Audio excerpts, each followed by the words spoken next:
앞에 교수님께서 예배와 강단 어떻게 만드셨는지 말씀해 주셨습니다. 그러면 저는 이 시간에 그러면 예배와 강단을 어떻게 사용하면 좋을까?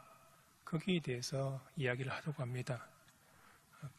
지금 제가 또 교수님께서 함께 참여하고 있는 줌 프로페사이라는 이 모임에 대해서 소개를 하고자 합니다. 아마 이제 첫 번째 넘겨주시겠습니까? 예, 보시는 것처럼 코로나19 사태가 전 세계적으로 큰 영향을 끼치고 있습니다. 그리고 쉽게 잘 벗어나지 못하고 있습니다. 이제 저희 나라도 이제 위드 코로나 해서 코로나와 함께 하는 시대로 들어가고 있습니다. 그래서 이번 주부터 교회 예배 인원도 늘어나고 해서 이제 목사님들께서 다시 교회에 나오시는 성도들을 향해서 말씀을 전하기 위해서 아마 고민이 많으실 거라고 생각됩니다. 코로나가 아니더라도 설교는 목회자들이 피할 수 없는 거룩한 부담이죠. 이런 설교에 대해서 그러면 어떻게 하면 좀 더 바르게 하나님의 말씀을 전할 수 있을까 고민하면서 제가 소개드리고 싶은 것은 줌 프로페사이라는 모임입니다. 프로페사이란 말은 번역하면 예언이라는 뜻입니다. 이게 원래는 1525년 스위스 쯔리히 종교개혁자 츠빙글리가 사용했던 겁니다. 그러니까 종교개혁적 성서 해석과 설교를 위해서 신학생의 훈련과 기존 목회자들의 재교육 차원에서 시작한 것인데요. 이 정신을 이어받아서 저희들이 프로페사이라는 이름으로 모임을 시작했습니다. 원래 이 모임은 대면 모임이었습니다. 우리 다음 넘겨주시겠습니까? 보시는 것처럼 우리나라의 몇몇 곳에서 이미 소그룹으로 시작이 되었습니다. 여러 명의 목사님들 모셔서 함께 대화하고 토론하면서 주일 설교 준비를 했습니다. 거기에 사용된 게 이 예배와 강단이었습니다. 그런데 이제 코로나19로 인해서 이런 대면 모임이 불가능해지게 됩니다. 그래서 저희 연구소에서 어떻게 하면 이것을 해결할 수 있는 방안을 찾을 수 있을까 고민하다가 줌 프로페사이라는 것을 시행하게 됩니다. 우리 다음 넘겨주시겠습니까? 예. 줌은 지금 코로나19 상황에서 학교나 다양한 기관에서 많이 사용하는 것이죠. 이 줌을 통해서 비대면으로 함께 만나서 예배와 강단을 가지고 그 본문 말씀을 함께 대화하며 나누면서 주일 설교 준비를 하는 겁니다. 이게 줌으로 사용하니까 대면 모임, 소그룹으로 10여 명 내외에 모이던 이 대면 모임과는 또 다른 장점이 있었습니다. 그게 무엇이냐면 다양한 분들을 함께 만날 수 있다는 겁니다. 이 줌을 사용하면 거리 제한이 없어집니다. 가장 중요한 것은. 예를 들면 이전에는 산청면 산청, 안동면 안동 이렇게 지역적으로 주위에 계신 몇몇 목사님들이 만날 수밖에 없었지만 이 줌을 사용하니까 전국 각지에 있는 목사님들을 만나서 함께 주일 설교 준비를 할 수 있게 되었습니다. 보시는 사진에 보시면 다양한 분들이 나오시는데요. 이분들이 계신 곳이 거문도도 있고 영주, 대구, 안양, 서울, 광주 지역이 다 다릅니다. 그리고 목회 상황도 다 다르죠. 당연히 농촌 목회자, 어촌 목회자, 또는 대도시 서울 목회자, 소도시 영주의 목회자. 그리고 목사님들 이렇게 다양하다 보니까 목사님 목회 경력 자체도 다양합니다. 어떤 분은 30년 이상 농촌에서 목회하신 분이 계시고요. 또 어떤 분은 이분의 한 분은 선교사로 수십 년 동안 외국에서 선교 사역을 하시다가 이제 코로나 사태로 또 선교 상황이 바뀌어서 한국에 들어와서 목회를 시작하신 분도 계십니다. 이렇게 다양한 분들이 함께 참여하다 보니까 이제 주일 설교 준비도 다양하게 그러니까 성경 본문을 보는 방식도 관점도 다양하게 볼 수 있는 장점이 있었습니다. 기본적으로 저희 줌 프로페사이를 할 때 사용하는 교재는 예배와 강단입니다. 우리 다음 보시겠습니다. 이게 원래 나온 예배 강단입니다. 예배와 강단은 기본적으로 성서 정과에 따라 본문이 편성되어 있습니다. 이 말은 목회자가 1년 설교를 하는데 어디에 한쪽에 편중되지 않는다는 장점이 있습니다. 전체 골고루 정해진 성경 본문을 다룬다는 장점이 있고요. 또 하나는 구약학, 신약학 전문 목회자, 전문 교수님들께서 기본 주석을 하시고 현장 목사님들이 가이드라인을 만드셨기 때문에 성경 본문을 벗어나지 않는다는, 그러니까 목회자가 임의대로 성경을 해석하지 않는다는 그런 장점이 있습니다. 이 예배 강단이 우리 줌 프로페사이라는 모임의 주 교재입니다. 그러면 어떻게 이 줌 프로페사를 진행하는지 그 실례를 설명해 드리겠습니다. 우리 다음 보시겠습니다. 크게 6단계로 나눌 수 있습니다. 첫 번째는 시작 기도고, 두 번째는 지난 주일 나대배 설교 나눔, 세 번째는 다음 주일 성경 본문 낭독과 본문에 대한 간략한 주석, 네 번째는 본문에 대한 토론, 다섯 번째는 토론 정리, 그리고 여섯 번째는 마친 기도, 이렇게 됩니다. 좀 더 자세하게 설명드리면 저희 줌 프로페사이는 월요일에 합니다. 월요일 아침 7시에서 8시 30분까지 1시간 반 정도 합니다. 그러면 7시 10분 전에 줌을 켜게 되면 이제 강성구 각지에 계신 목사님들이 줌에 접속해서 먼저 인사를 나누죠. 목회 상황이라든지 아니면 어제 주일 어떻게 지냈는지 인사를 나누고, 그리고 본격적으로 시작 기도로 시작합니다. 기도를 하고 난 뒤에 바로 다음 주 본문으로 나가는 것이 아니라 어제 한 설교에 대해서 이야기를 나눴습니다. 다시 말하면 전주 월요일 성경을 함께 읽고 연구하고 목사님 나름대로 정리한 것을 그러면 강단에서 어떻게 설교하셨나, 거기에 대해서 나눴습니다. 보통 한 두세 분, 혹시 서너 분 정도, 나는 이렇게 이런 방향으로 설교를 했다, 이렇게 나눴습니다. 물론 여기는 꼭 어떻게 딱 해야 된다는 것이 아니고 자유롭게 하시고 싶은 분들을 이렇게 이야기를 나눴습니다. 그러면 이제 피드백이 되죠. 그리고 나서 이제 세 번째 성경 본문, 그러니까 이번 주 다가오는 주일 설교 본문을 함께 낭독하고 본문에 대한 간략한 주석을 발제를 합니다. 간략한 주석은 뭐냐 하면 우리 예배와 강단에 나오는 그 내용입니다. 예배와 강단이 앞에 주석이 나오고 뒤에 설교 가이드라인이 나오지 않습니까? 그곳 앞쪽 부분 주석을 한 분이, 참여자 중에 한 분이 요점으로 정리해서 간략하게 발제를 합니다. 물론 이제 참여하시는 분들이 다 본문을 읽어 오시지만 같이 이제 함께 대화 나누기 위해서 환기시키는 의미에서 발제를 합니다. 그리고 이 발제를 하고 난 뒤에 그다음 그 뒤에 나오는 내년도는 이제 설교 가이드라인이지만 올해는 짧은 설교 본문이었습니다. 그래서 이 설교 주석이 설교 본문에 어떻게 적용되고 어떤 식으로 이어졌는지 간략하게 발제하시는 분이 나름대로 평가를 하시고요.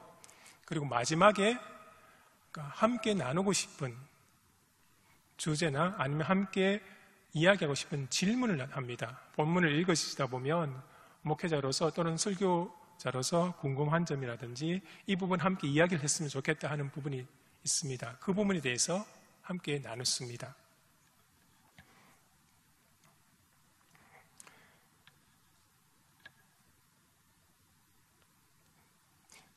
근데 이제 이렇게 질문을 던지고 나서 다음 이제 본문에 대한 토론을 하게 됩니다. 근데 본문을 토론을 하게 되는데 이때 첫 질문을 던지신 분들이 그 질문을 다 다루지는 않습니다. 저희들 경험상으로 볼 때 목회자들이 참여하신 분들 중에 관점이 다르고 관심도 다르고 그런 모습이 있기 때문에 필요한 부분, 관심이 같이 겹쳐지는 부분에 대해서 다루게 됩니다. 그리고 때로는 질문을 하기도 합니다. 내가 이 본문을 읽는 가운데 이 부분 좀 궁금하다. 그러면 질문을 던지기도 하시고요. 때로는 제가 진행하는 진행자로서 이 부분을 좀 다뤘으면 좋겠다라고 그 주제도 제시하기도 합니다. 그래서 다양한 주제들, 딱 형식이 정해지지 않지만 설교를 위해서 본문을 살필 때 꼭 와야 할 부분, 거기에 대해서 함께 이야기를 나눴습니다.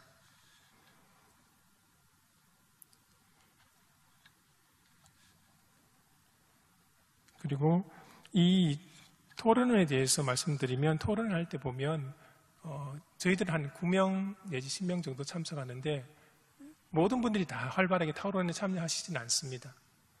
보통 서너 분 정도, 적극적으로 하시는 분 한 두세 분 정도. 어떤 분은 이제 본인은 배우시겠다는 입장을 가지고 귀 기울여 경청하시는 분이 있습니다. 그분은 이제 종종 저희들 생각지도 못했던 질문도 종종 던지시고요. 대부분은 이제 듣는 분위기가 많습니다.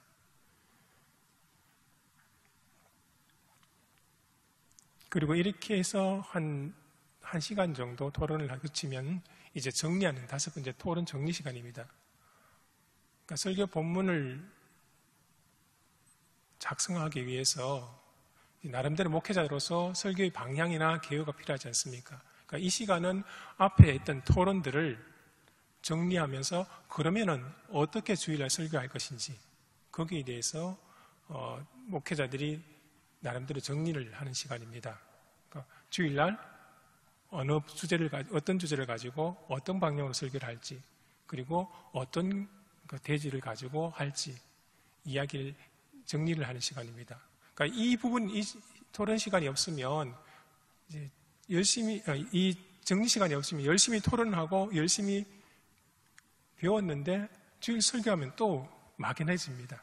그래서 토론을 정리하는 시간, 다르게 얘기하면 주일 설교를 나름대로 방향을 설정을 하고 계율을 잡는 시간입니다. 그리고 나서 마지막으로 마침 기도를 하고 마칩니다. 이렇게 해서 약 6단계를 거쳐서 1시간 30분 정도 하게 됩니다. 근데 이렇게 해서 이제 모든 것이 끝나냐 하면 그건 아닙니다. 저희들이 이제 이 모임을 원활히 활용하기 위해서 카톡의 단체 카톡방을 만들었습니다.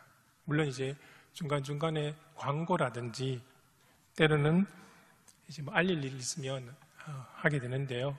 알릴 일이 있으면 알리고 그렇게 하는데 또 다른 것도 있습니다. 앞에 보시는 것처럼 이게 뭐냐면 이 1시간 반 정도 진행을 하다 보니까 그 시간 내에 다루지 못했던 주제들 있습니다.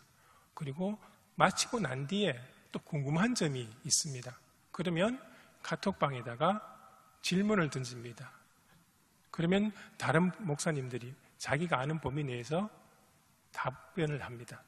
때로는 이렇게 왔다 갔다 토론을 하기도 하고요. 그리고 때로는 내가 이 주제에 대해서 어디서, 유튜브면 유튜브, 아니면 어느 자료를 봤다, 그것을 올려주시기도 하고요. 어떤 경우는 이제 설교 준비를 하다가 막히는 부분이 있지 않습니까? 궁금한 점이 있으면 질문을 던지기도 합니다. 한 번은 누가복음 14장의 큰 잔치 비유에 관한 본문을 다룬 적이 있습니다.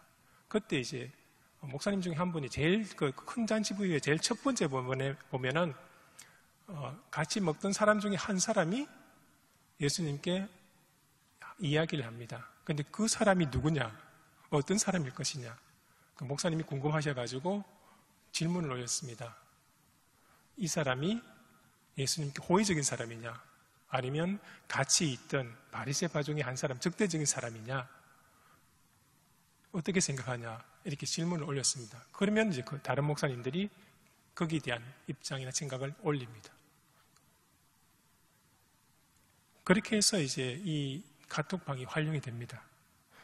그러다 보니까 이제 이 설교 준비에 있어서 좀 더 능동적이 되고 적극적이 됩니다. 모르는 거 있으면 다른 목사님께 물어보고 할 수 있는 길이 열려 있습니다. 네, 우리 다음 넘겨주시겠습니까?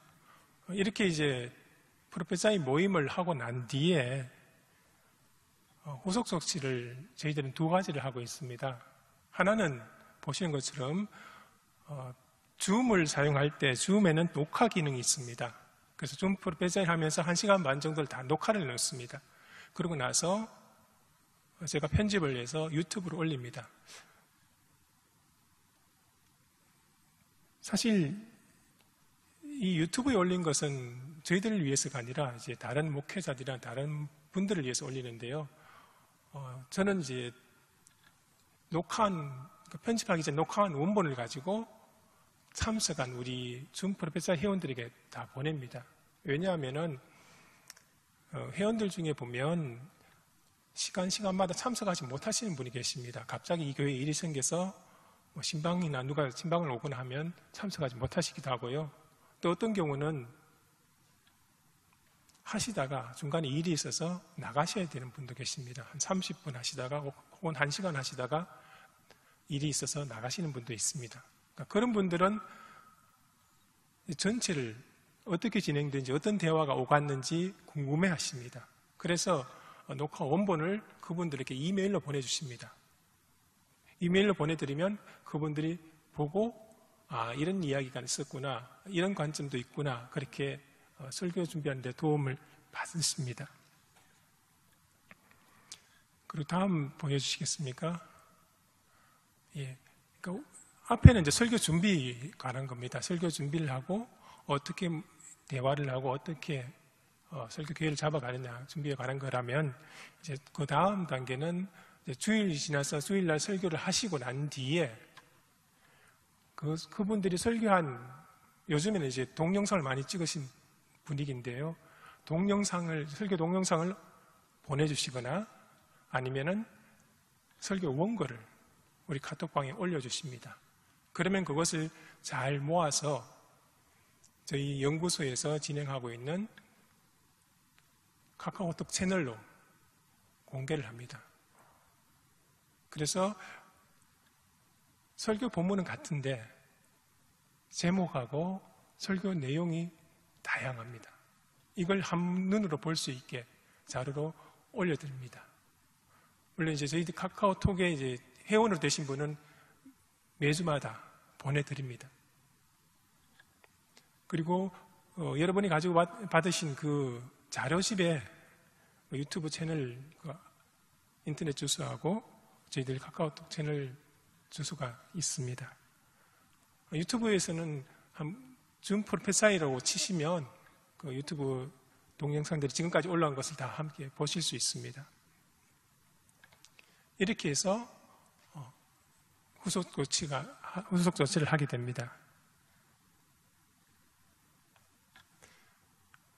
이렇게 이제 설교 준비를 하고 설교를 하시고 설교한 것을 모아서 이제 서로 한번 보면서 혹은 들으면서 설교에 대해서 피드백도 받기도 하고요. 그러면서 이제 저희들이 작년 대림절부터 지금까지 왔습니다.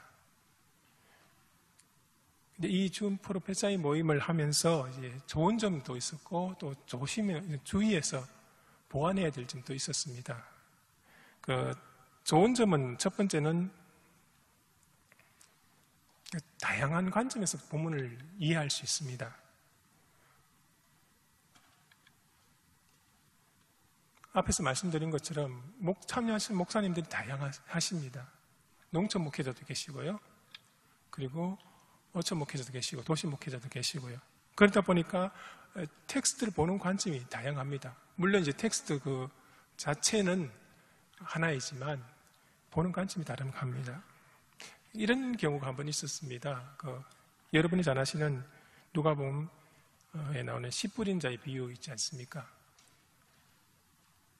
이제 저희들은 이제 마지막 4개의 밭이 있고 그 중에 옥토에 뿌려진 씨가 30배, 60배, 100배를 맺는다. 그렇게 이해를 하고 있지 않습니까? 근데 농촌의 목회자 한 분이 이런 이야기를 하십니다.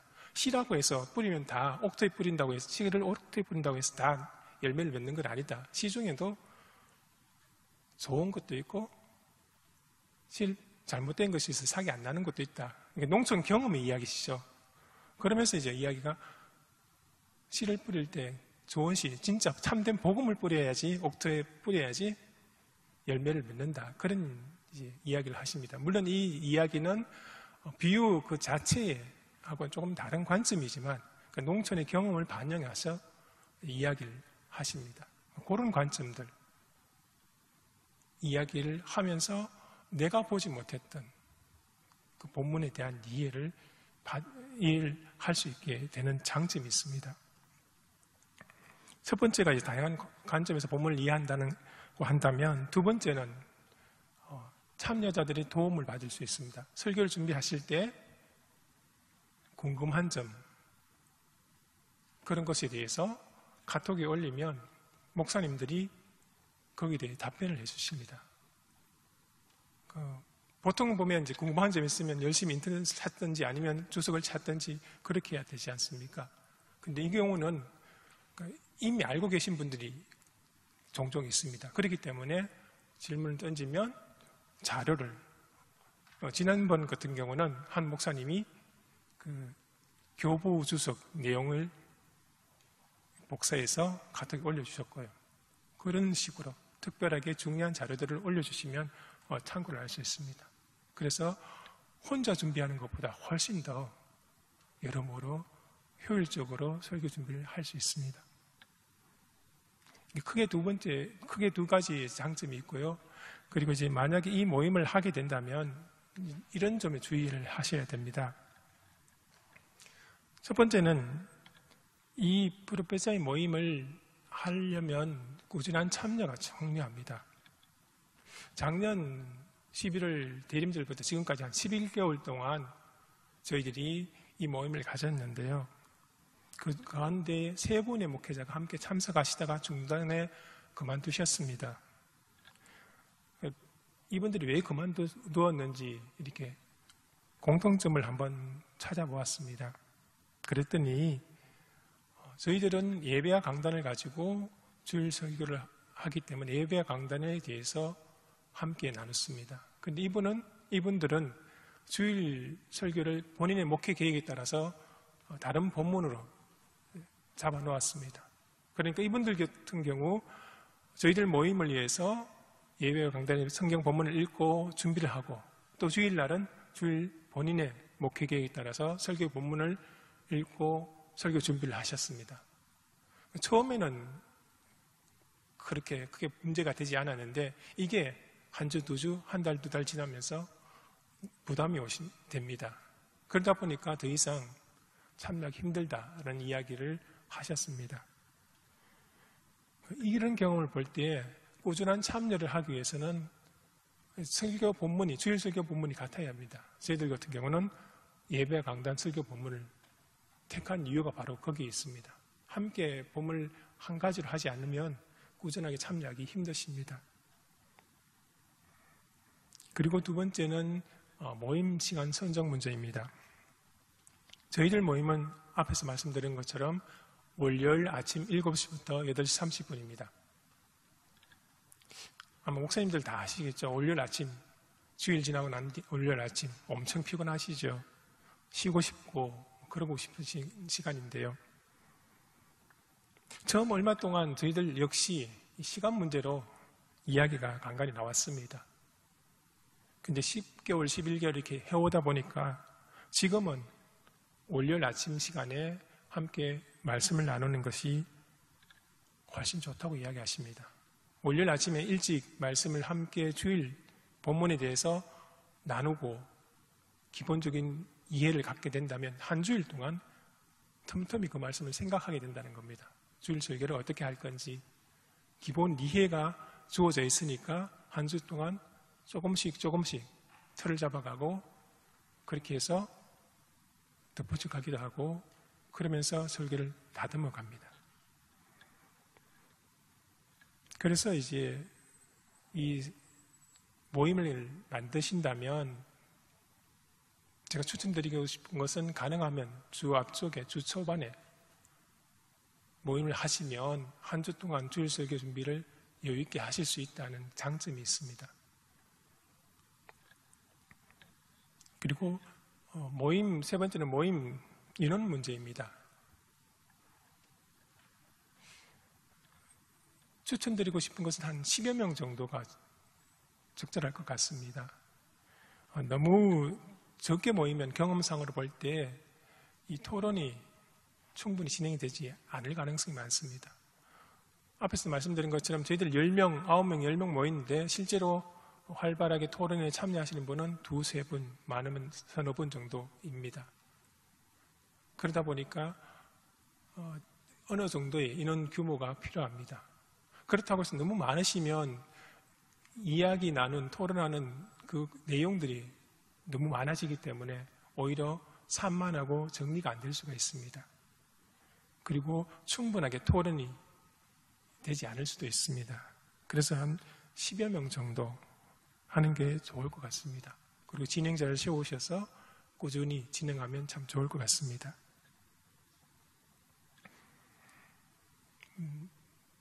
일단 정리를 하면 이렇습니다. 다 목회자이시기 때문에 한국교회 목회자가 한 주 동안 얼마나 많은 설교를 하시는지 잘 아실 겁니다. 설교가 많다 보니까 설교를 준비하는 시간이 굉장히 부족하고 쫓기기 마련입니다. 이런 상황 속에서 준 프로페사이를 소개합니다. 주일 설교만큼은 좀 더 충분하게 준비하며 다듬어서 성도들 앞에 말씀을 전하면 참 좋겠다, 그런 생각을 갖게 됐습니다. 그래서 혹시 여러분들께서 주위에 계신, 알고 계신 목사님들 모으셔서 이런 모임을 만드신다면 매주일마다 주일 설교만큼은 좀 더 차분하게 그리고 알차게 준비할 수 있지 않을까 생각됩니다. 혹시 이제 목회하신 기간이 오래되셔서 매너리즘에 빠져 계신 경우라면 오히려 더 추천을 드리고 싶습니다. 내가 보는 성경 관점뿐만 아니라 다른 분이 보는 관점을 함께 볼 수 있기 때문에 신선한 해석이라든지 또 풍부한 설교를 하실 수 있게 될 것입니다. 제가 이상까지 우리 준 프로페서에 대해서 설명을 드렸습니다. 저희들이 바라기는 목사님들께서 지역마다 이런 뜻이 맞는 목사님들 모으셔서 그러니까 프로페서의 모임을 만드셨으면 좋겠습니다. 그리고 이런 모임이 전국적으로 더 확산되면 좋겠습니다. 이상입니다. 감사합니다.